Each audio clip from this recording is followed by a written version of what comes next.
잠든 영성을 깨우자라는 제목으로 함께 말씀을 나누고자 합니다. 누구나 지나온 시간들을 되돌아보면 실패나 실수를 경험한 적이 다 있습니다.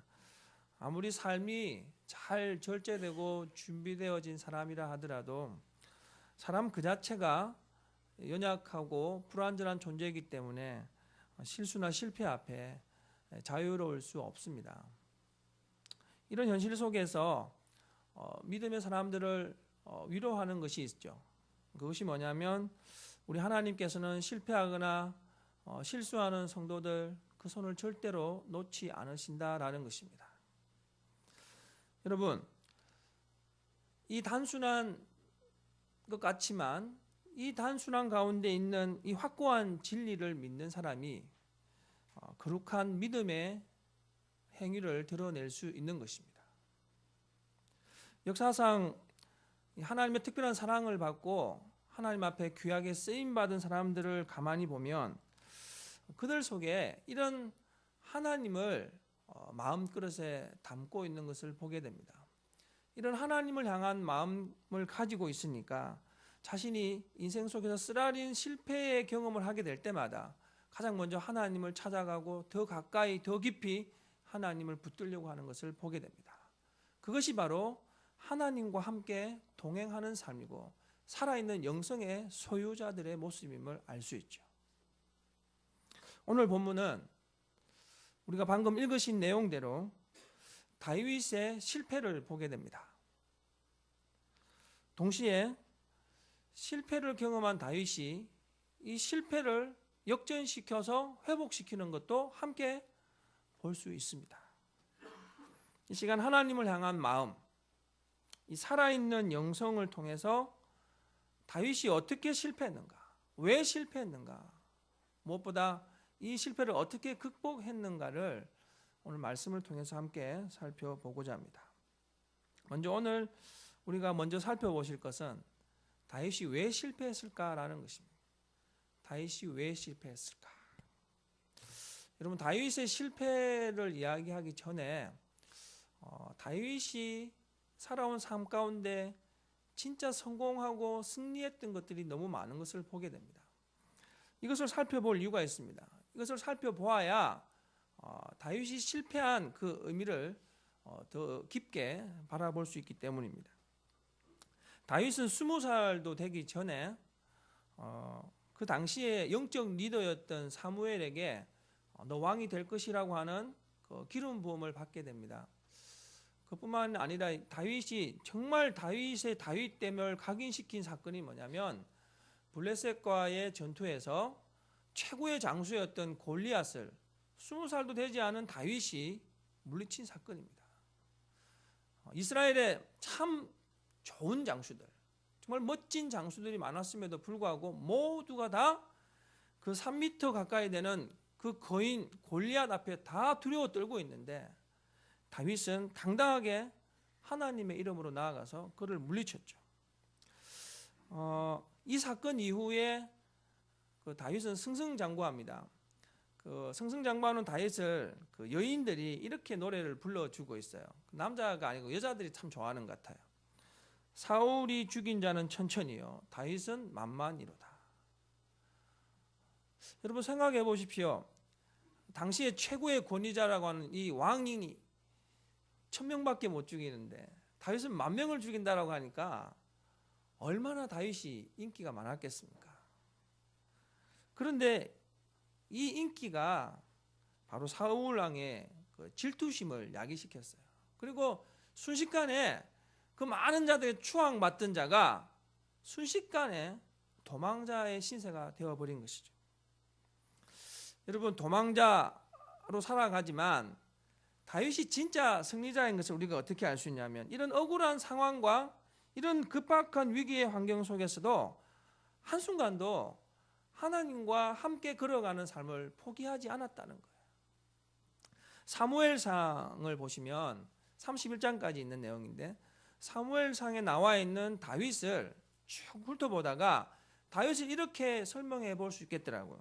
다윗은 늘 기도를 쉬지 않았고 매일매일 하나님을 찬양했고 아주 작은 일에도 하나님과 먼저 의논한 사람. 여러분 한번 나중에 사무엘상을 한번 읽어보십시오. 제가 방금 말씀드렸던 그 내용들이 고스란히 다 녹아져 있어요. 이처럼 다윗은 외적으로 쫓기는 도망자 신세였음에도 불구하고 영적으로는 매일매일 승리자의 삶을 살았습니다. 그럼 이것을 뭐라고 하냐면 살아있는 영성의 소유자다라고 말한다는 거예요. 제가 설교 처음에 말씀드렸죠. 사람은 누구나 예외 없이 실수와 실패를 경험하게 됩니다. 이런 영적 승리자인 다윗도 영적 내리막길을 경험하게 됩니다. 흥미로운 것은 사무엘상 27장을 보다가 야, 정말 인간이구나라는 것을 깨달았어요. 27장 1절 2절 말씀을 보시면 다윗이 그 마음에 생각하기를 내가 후일에는 사울의 손에 붙잡히리니 블레셋 사람들의 땅으로 피하여 들어가는 것이 좋으리로다. 사울이 이스라엘 온 영토 내에서 다시 나를 찾다가 단념하리니 내가 그의 손에서 벗어나리라고. 계속 읽으시면 되겠지만 여러분이 참 재밌는 표현이 나옵니다. 계속 쫓기던 다윗이 어느 날 갑자기 사울을 생각하다가 두려워했다라고 말합니다. 그래서 이 두려운 마음 때문에 그의 부하 600명과 함께 그들의 원수죠. 블레셋 땅으로 도망하게 됩니다. 그런데 참 웃긴 건 이 블레셋의 그 왕이었던 그 아기스가 다윗을 환영합니다. 환영하면서 내가 너희들만 살 수 있는 자치권이 있는 땅을 주겠다 해서 시글락이라고 하는 땅을 주죠. 그 시글락이라고 하는 땅에서 1년 4개월 동안 다윗과 그의 부하 600명과 그 가족들이 정말 평안하게 이렇게 살게 됩니다. 여러분 이제 이렇게 평안한 시간을 보내다가 얼마 후에 다윗이 아주 묘한 전쟁을 경험하게 됩니다. 어떤 전쟁이냐면 블레셋과 그의 나라 이스라엘과의 전쟁이었습니다. 그런데 블레셋 왕 아기스가 다윗을 부른 거예요. 야, 우리 이스라엘과 전투하는데 네가 좀 와서 좀 도와주면 좋겠다. 생각해 보십시오. 얼마나 기가 막힌 일입니까? 자기 동족을 쳐야 한다니. 사울이 죽으면 바로 그 다음에 자기가 왕이 돼야 될 자신이 어떻게 이 원수의 편에 서서 하나님의 선택받은 이스라엘을 칠 수 있겠습니까? 그런데 지금 그는 어떤 신세입니까? 망명자 신세입니다. 망명자에 있는 망명국에 있는 그 왕이 명령을 내리는데 지키지 않을 수도 없는 상황이었어요. 어쩔 수 없이 다윗은 출전을 감행합니다. 여러분 근데 참 이 성경의 섭리가 재미있습니다. 불행 중 다행인 것은 왕이 출전을 요구했지만 블레셋 장수들이 강력하게 다윗 오는 것을 반대해요. 분명히 배신할 것이다. 그런 사람을 왜 데려오냐고 이렇게 해서 출전을 반대하게 됩니다. 다행스럽게 마음을 좀 안도의 한숨을 쉬면서 이제 다시 시글락 땅으로 돌아옵니다. 오늘 본문에 나와 있죠. 사흘 만에 시글락에 이른 때에. 여러분 이게 웬일입니까? 도착한 시글락에 보니 이 나쁜 놈의 아말렉이 와가지고 완전히 초토화시켜 놓은 거예요. 시글락 땅에 있는 자기의 자녀들, 자기 아내, 재산 모든 불살라버리고 다 가져간 거예요. 4절에 보니까 뭐라고 합니까? 다윗과 그와 함께한 백성이 울 기력이 없도록 소리를 높여 울었더라. 얼마나 울었겠어요. 생각해 보십시오. 다윗과 함께 나온 사람들은 사울에게 쫓기고 인생 끝자락까지 온 사람들이에요. 오죽했으면 그 당시에 나라를 떠나면 죽을 거라 생각했던 그 사람들이 다윗을 따라서 블레셋 땅에 들어갔겠습니까? 그렇게 살아보려고 들어갔는데 그곳에서 사랑하는 처자식 잃고 다 잃어버렸다고 생각하면 얼마나 자신의 인생이 먹먹했겠습니까? 오죽했으면 다윗한테 목까지 내어 놓으려고 한 사람들이 뭐라고 말합니까? 다윗 때문에 그런 일이 생겼으니 목 다윗 돌로 쳐 죽이자. 여러분, 다윗의 심정이 어떠했겠습니까?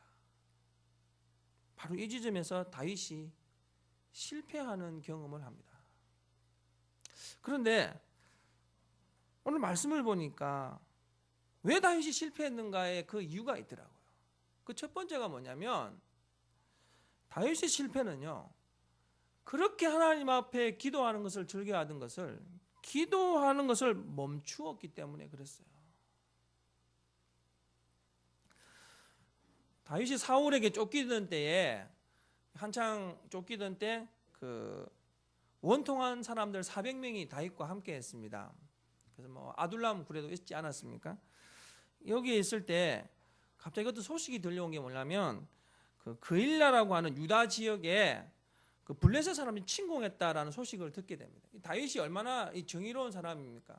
자기 민족이 당한다고 하니까 가슴에서 막 치받쳐오르는 이런 분노가 있어서 그때 하나님 앞에 물어봅니다. 하나님, 내가 가서 칠까요? 내가 칠까요? 그러니까 하나님, 가라. 가면 내가 널 도와줄게. 그래서 이제 우리 전쟁하러 가자라고 말하니까 그들이 이런 말합니다. 쫓기고 쫓겨서 지금 겨우 사는 것도 지금 힘든데 남 도와줄 형편이 어디 있습니까? 라고 막 반대를 합니다. 그럼에도 불구하고 다윗은 하나님의 그 명령을 따라서 사람들을 설득하고 해서 결국에는 그일라 땅을 찾아오죠. 여러분, 이뿐만 아닙니다. 다윗은 계속해서 무슨 일이 생길 때마다 하나님과 가장 먼저 의논했어요. 하나님께 가장 먼저 물었고 자기 판단보다 하나님 판단에 맞추어서 삶의 길을 걸어갔던 사람이에요. 그런데 이상하게 27장으로 오니까 전혀 다른 행동을 합니다. 블레셋에 가서 투항할 때, 블레셋을 도와 이스라엘과 전쟁하러 갈 때 하나님 앞에 먼저 물었다라고 하는 말이 없어요. 다윗은 사울 왕에게 쫓길 때마다, 죽을 고비를 넘길 때마다, 무엇보다 자기에게 반대하는 사람들에게 있을 때마다 하나님께 먼저 기도하고 하나님 앞에 먼저 물어보고 의논하면서 나아갔던 사람이 다윗이었어요. 그런데 어찌된 일인지 다윗이 블레셋 땅으로 갈 때부터 하나님과 대화하는 것이 사라져버렸어요. 27장부터 29장을 보시면 하나님과 대화한 이야기가 하나도 없습니다. 다시 말하면 다윗이 세상에 젖어서 하나님을 향한 마음, 즉 기도의 영성이 점점 더 꺼져가고 있었음을 보여주는 거예요. 여러분, 여기에서 우리가 한 가지 귀중한 영적인 원리를 발견하게 됩니다. 그것이 뭐냐면 성도는 기도를 멈추면 실패한다는 거예요. 그리스도인의 삶 속에 기도가 멈춰 있다면 설령 지금 내가 살아가고 있는 이 삶이 아무리 잘되고 형통하고 있다 하더라도 기도에 멈춘 그 자체가 실패고 실수고 그것이 바로 하나님 앞에 좌절임을 우리에게 말씀하고 있는 것입니다. 성도가 하나님을 향한 마음인 기도의 영성이 잠을 자면 그 자체가 실패고 패배라는 거예요. 다윗은 시글락 땅에서 더 이상 사울에게 쫓기지 않았어요. 그 어느 때보다 편안하고 그 어느 때보다 걱정 없이 1년 4개월을 살았습니다. 겉으로 보면 엄청나게 좋은 삶이 보이는 것 같은데 하나님과 멀어지니까 잠시 후에 너무나도 처참한 패배가 그에게 다가왔던 거예요. 아내가 잡혀가고 가옥이 불타고 있는 재산 모든 것이 뺏기죠. 그와 함께 생명을 같이 나누려고 했던 동고동락했던 600명이 다윗을 배신하려고 했던 거예요. 철저하게 비참하게 다윗은 패배를 경험합니다. 여러분, 기도 안 해도 잘 되더라 라고 생각하십니까? 아니, 어쩌면 지금 잘 되고 있습니까? 좀 제가 냉정한 말을 하면 여러분이 어떻게 들을지 모르겠지만 하나님의 영적 원리는 그것은 폭풍전야라고 말한다는 거예요. 왜냐하면 믿는 자의 진짜 생명은 하나님을 향한 기도의 영성에서 찾을 수 있기 때문입니다. 두 번째, 다윗의 실패는요, 하나님을 먼저 보기보다 사람을 먼저 바라보았기 때문입니다. 골리앗과의 싸움은 앞서 말씀드렸지만 그 다윗을 확실하게 각인시킨 사건이었어요. 모든 용사들이 다 두려워할 때 이런 20세도 되지도 않은 이 한 청년, 이 소년이 이렇게 외치죠. 사무엘상 17장 45절. 좀 유명한 말씀이죠. 다윗이, 같이 읽어볼까요? 다윗이 블레셋 사람에게 이르되 칼과 창과 단창으로 내게 나오거니와 나는 만군의 여호와의 이름 곧 네가 모욕하는 이스라엘 군대의 하나님의 이름으로 네게 나가노라. 아멘. 여러분, 얼마나 멋지게 살아있는 영성의 소유자입니까? 20대도 되기 전에 사람들은 바로 골리앗을 보고 있는데 이 다윗은 하나님과 하나가 되니까 하나님이 먼저 보였던 거예요. 하나님 먼저 보이니까 아무리 거대한 세상도 두렵지가 않아요. 아무리 거대한 폭풍도 당당하게 맞설 수가 있었어요. 그런데 사무엘상 27장 1절에 그 마음에 생각하기를 앞선 다윗과 27장에 나와 있는 다윗은 너무나도 대조적이에요. 마음에 생각하기를, 자기 마음에 뭘 생각합니까? 사람을 생각하는 거예요. 사람을 생각하니까 두려워진 것이죠. 하나님을 먼저 보았던 살아있는 영성이 죽으니까 보이는 사람이 보이는 거예요.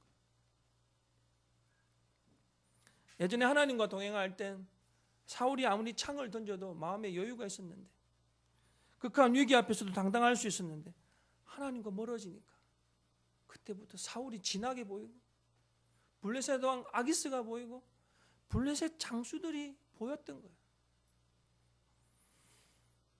여러분, 우리가 살아가는 세상이 바로 이렇습니다.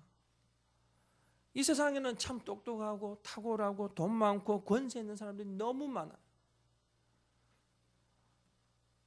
6.4 지방선거 포스터를 보면서 정말 이렇게 똑똑한 사람들이 많구나.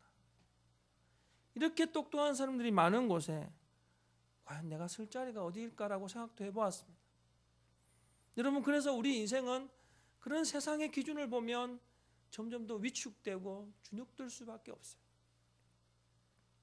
그러면 여러분, 이렇게 주눅들고 위축되어 있는 인생들을 왜 하나님께서 불렀을까요? 왜 하나님이 불렀을까요? 하나님 부르신 이유는 하나님으로 인한 성공을 보여주시기 위해서입니다. 하나님을 바라보고 그분과 동행하면 세상이 줄 수 없는 힘과 능력을 내가 너에게 주겠다라는 것을 보여주려고, 그분이 주는 진짜 성공의 길, 세상이 보여주지도 못하고 줄 수도 없는 그 성공의 길을 걷게 하시려고 우리를 하나님께로 불렀던 것입니다. 다윗의 실패는 사람을 먼저 본 것이에요. 마지막 다윗의 실패는요, 블레셋과 타협했기 때문입니다. 블레셋이라는 나라는 이스라엘의 원수입니다. 그러니까 블레셋은 이스라엘과 싸워야 할 대상이지 타협해야 할 대상이 아닙니다. 그런데 다윗은 이 잠시의 행복을 위해서 블레셋 왕 아기스와 타협했고 그들에게 잠시나마 한편이 되었죠. 물론 그 결과가 다윗에게 그렇게 오래 가진 않았지만 걱정도 없고 사울에게서 도망 다닐 필요도 없는 또 다른 어떤 삶의 기쁨도 있었을 것입니다. 하지만 여러분, 그런 행복은 오래 가지 않습니다. 그 이후에 처참한 패배로 얼마나 몸서리쳤습니까? 거룩한 무리인 성도는요, 영적으로 죄와 악으로 가득한 세상과 구별되어야 합니다. 구별되는 것이 뭐냐? 영적으로 싸우는 거예요. 전신갑주를 입고 싸워야 돼요. 그런데 오늘날 성도들은 이 싸움이 너무 싫어요. 너무 귀찮아요. 세상과 타협하는 것입니다. 당장의 평화를 선택하는 것이죠. 세상과 타협하는 사람들, 세상과 타협하는 교회들, 겉으로 참 화려해 보이고 뭔가 좋은 것으로 가득 채워진 것 같은데 오늘날 교회들이 왜 이렇게 사람들에게 욕을 먹고 있는지,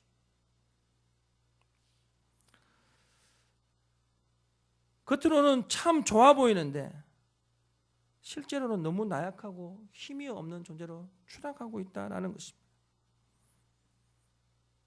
처절한 다윗의 패배가 바로 타협에서 시작된 것이고, 처절한 인생의 패배가 오늘 살아가는 성도들이 타협하면서부터 나온다는 것을 우리에게 말씀하고 있습니다.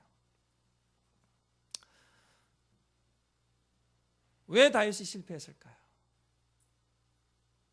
그런데 이런 실패를 다윗이 직시하게 됩니다. 우리 오늘 본문 말씀 6절 말씀 같이 읽겠습니다.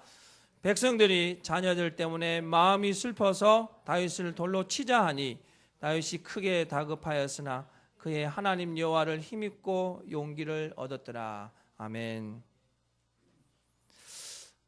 저는 다윗이 참 멋져요.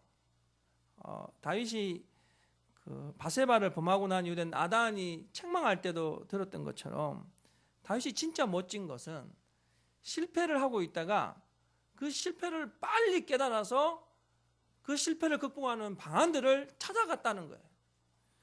600명의 부하들이 울고불고 막 돌로 치려고 할 때 다윗은 절대로 감정적으로 반응하지 않았습니다.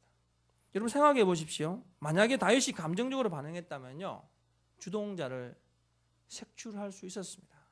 심지어 아기스 왕에게 부탁해서 무력으로 그들 다 멸망시킬 수도 있었어요. 그런데 다윗을 잘 보십시오. 크게 다급했는데 30장에 왔어야 다윗은 이 다급할 때 하나님을 힘입고 있어요. 맨날 위급할 때 만났던 그 하나님을 다시 찾은 거예요. 소멸되어 가던 이 기도의 영성을 다시 회복하게 된 그런 계기가 된 것입니다. 8절 말씀을 보시면, 여러분 나중에 사무엘상을 읽어보시면 다윗이 즐겨 사용했던 표현입니다. 8절 말씀, 다윗이 여호와께 묻자와 이르되 내가 이 군대를 추격하면 따라잡겠나이까 하니 여호와께서 그에게 대답하시되 그를 쫓아가라. 네가 반드시 따라잡고 도로 찾으리라. 다윗이 하나님께 묻고 있습니다. 이것이 처음 성공했던 다윗의 모습이었어요. 다윗은 알았어요. 처절한 이 실패, 그 실패의 원인이 아말렉도 600명의 부하도 외부의 그 어떤 것도 아닌 바로 자신이 실패의 원인자임을 알았던 것입니다. 자신이 하나님 만나지 않았고, 자신이 하나님 마음을 헤아리지 않았고, 자신의 그 기도의 영성이 잠자고 있었다는 것을 깨달았던 거예요. 그러니까 크게 다급할 때 다윗이 가장 먼저 한 것이 뭐냐면 잠자던 영성을 깨웠다는 거예요. 그리고 깨운 영성을 가지고 하나님과 함께 아말렉을 쳤습니다. 여러분 이후에 30장 이후에 나오는 것은 하나님의 회복의 은혜가 기록되어 있습니다. 오늘 다윗의 실패는요, 오늘 살아가는 우리의 실패입니다. 우리가 너무 기도하지 아니하고 사람을 많이 보고 거대한 폭풍과 같은 세상과 타협하며 살아가는 그 이유 때문에 우리가 실패한 거예요. 이러한 실패를 보면서 사람들은 너무 많은 세상적인 방법으로 실패를 극복하려 하지만, 제가 모두에 말씀드렸던 진짜 단순한 진리는 하나님은 포기하지 않으신다는 거예요. 포기하지 않으시는 하나님을 우리가 만나는 것이 급선무인데 끊임없이 사람들은 세상 방법을 찾아가고 있다는 거예요. 다윗은 그의 실패를 통해서 극복이 어떻게 되어지는가도 발견했습니다. 여러분, 오늘 우리 삶 가운데 정말 실패로 좌절하고 낭망하고 계신 분은 혹시 계시지 않습니까? 세상적인 많은 방법을 강구했는데도 점점 더 추락하는 자신을 바라보며 지금 힘들어하고 있지는 않습니까? 이 시간 하나님을 마음에 바라보는 잠든 영성을 깨우시기 바랍니다. 세상에 매여 너무 하나님과 대화했던 시간이 오래되지는 않았습니까? 하나님과 그래서 동행함의 시간이 낯설어 보이지는 않습니까? 잠든 영성을 깨우시기 바랍니다. 부끄러워하지 마십시오. 벌거벗은 상태로 잠든 영성을 깨워 주님께 담대히 나아가시기 바랍니다. 우리 주님은 수없이 많은 실패를 경험하는 우리에게 예수 안에서 패자부활전을 준비하고 계십니다. 여러분, 패자부활전에 나가면 120% 승리합니다. 모든 성도들이 실패 속에서 하나님이 주시는 지혜와 총명을 얻길 바랍니다. 세상이 주는 지혜와 총명이 아니고 하나님이 주시는 지혜와 총명은, 세상의 지혜와 총명은 계속 거듭되어 와지 않았습니까? 하나님이 주시는 지혜와 총명은 바로 한 분 한 분에게 주시는 독특한 지혜와 총명이에요. 여러분, 이것을 여러분이 친히 잠든 영성을 깨우면서 경험하시기 바랍니다. 세월호 사건 얘기 많이 하시죠? 여러분이 자고 있었기 때문에 그래요. 사람들에게 이 땅이 왜 이러냐고 많이 불평불만하죠? 여러분이 자고 있기 때문에 그래요. 잠든 영성을 깨우시기 바랍니다. 잠든 영성을 깨우셔서 좀 더 가까이, 좀 더 깊이 하나님께 나아가시기 바랍니다. 여러분이 하나님 앞에 귀하게 쓰임받는 도구들이 되시기 바랍니다. 위대한 하나님의 사람들 되시기 바랍니다. 잠든 영성을 깨웁시다. 잠든 영성을 깨워서 우리 하늘생 교회뿐만 아니라 여러분의 삶을 통하여서 하나님 나라의 지경이 좀 더 확장되어지길 주님의 이름으로 축원드립니다.